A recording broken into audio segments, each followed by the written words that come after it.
Ce produit, on ne voit pas où il termine, mais il termine dans une station d'épuration. Mais ces filtres, à un moment donné, il faut les changer, il faut les nettoyer. Donc, qu'est-ce qu'on en fait? Donc en fait, c'est sans fin. Et quand on creuse la question, tout finit au final ou dans l'eau ou dans la terre.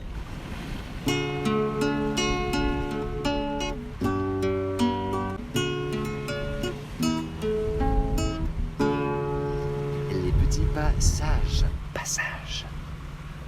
Bonjour à tous, bienvenue sur la chaîne des petits passages. Aujourd'hui, nous allons parler de pollution.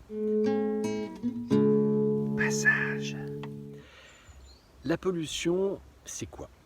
Si vous demandez autour de vous quels sont les premiers mots qui viennent quand vous évoquez pollution, eh bien vous verrez que la plupart du temps, l'on vous répondra c'est la pollution, en fait c'est ce qui sort d'un pot d'échappement d'un engin à moteur, en gros c'est ça.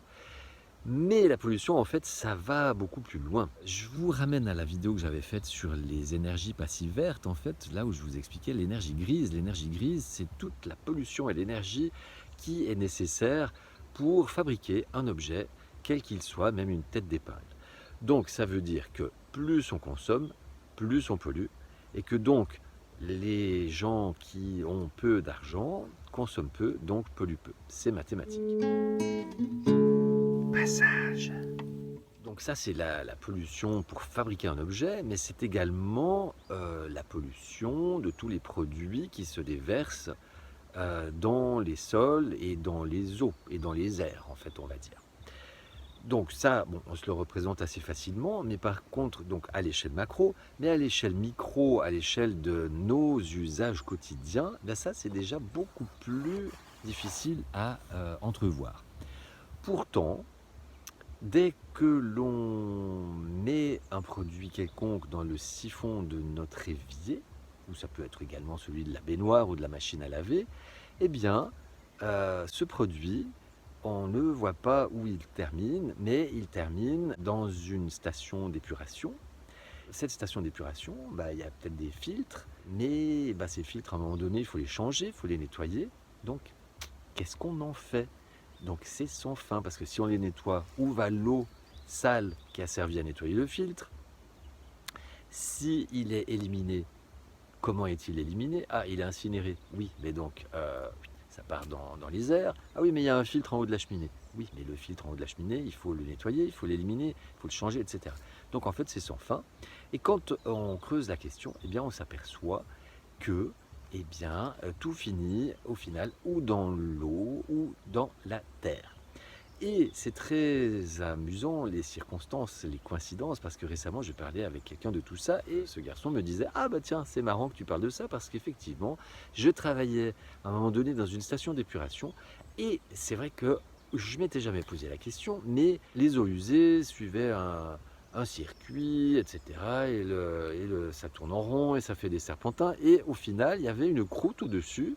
Et c'est un camion de la Sommes qui venait de temps en temps pour embarquer ces croûtes. Mais on ne sait pas ce qu'elles devenaient. En fait, ces croûtes finissent comme boue toxique et sont déversées dans les champs. Et donc ça va où? Eh bien ça va sous la terre et donc dans les nappes phréatiques, donc dans l'eau que nous buvons. Et également dans les légumes que nous mangeons.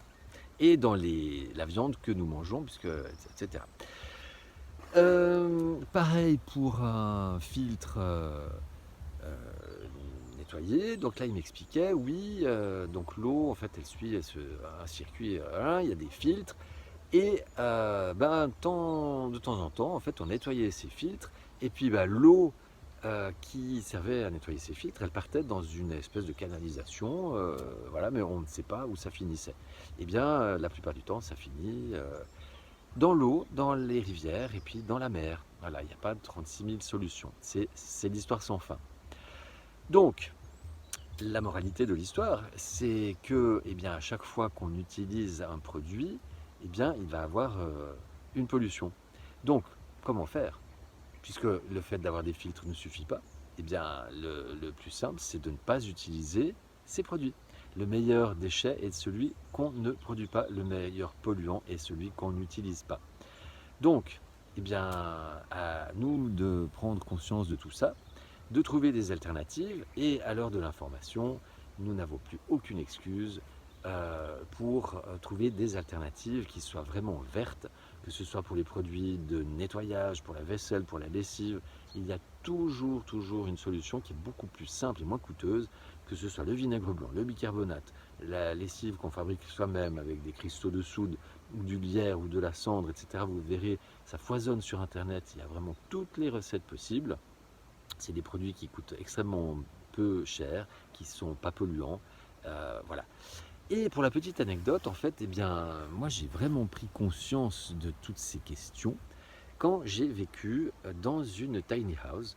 J'avais, il y a 2 ans, vendu mon appartement, fait construire une tiny house et j'étais en autonomie, comme on appelle, c'est-à-dire que j'avais mes panneaux solaires pour l'électricité et une cuve d'eau pour l'eau. Je n'étais pas raccordé au réseau. Donc pour ce qui est des panneaux solaires, là je fais une petite parenthèse, quand je les ai achetés, je n'avais pas pris conscience à quel point ce n'était pas une énergie verte, puisque bah, c'est pas une info qu'on nous donne d'emblée, donc je l'ai su qu'après, donc je m'en suis mordu les doigts.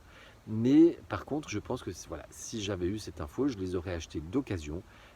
De ce fait, je n'aurais pas créé l'énergie grise pour les fabriquer, puisqu'elle avait déjà été utilisée. Donc là, en étant sur le photovoltaïque, eh bien, je me suis vraiment rendu compte en fait, de la consommation réelle des objets que je pouvais utiliser.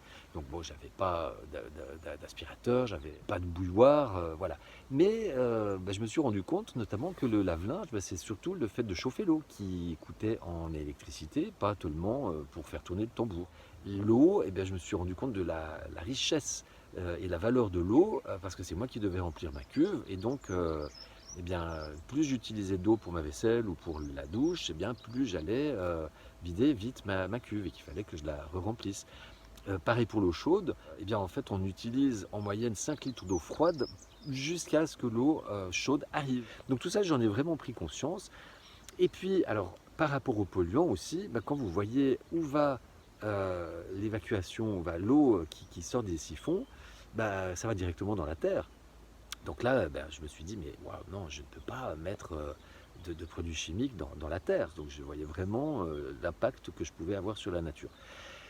Donc, bon, je n'utilisais que des produits pas chimiques. Il y a juste une fois où je me suis flagellé pendant un mois parce que j'avais récupéré des bidons d'eau de javel et en les rinçant, il y a un petit peu d'eau de javel. J'avais mis un petit peu d'eau de javel dans le sol et là, je m'en suis terriblement voulu.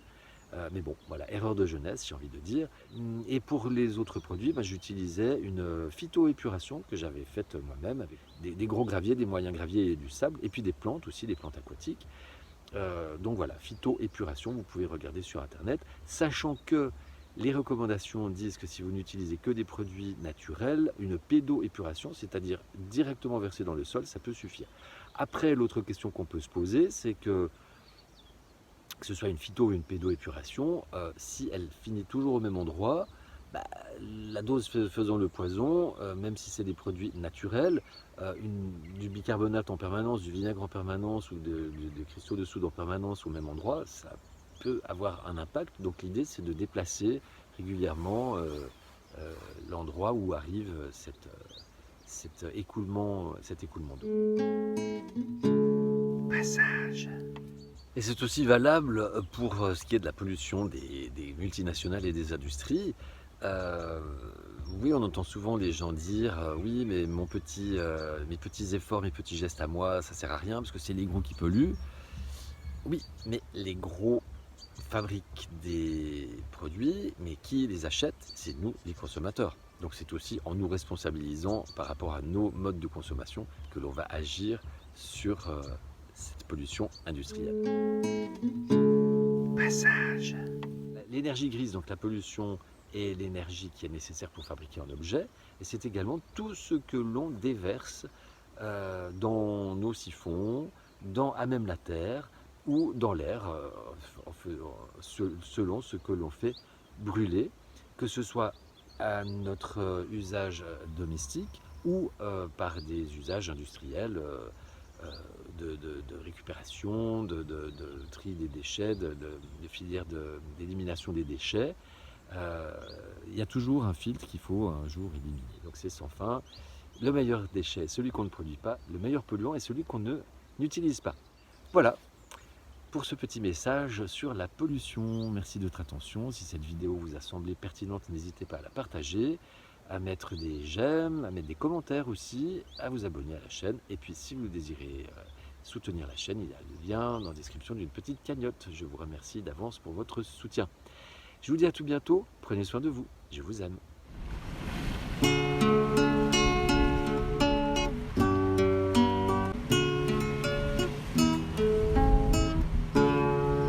Les petits pas, ça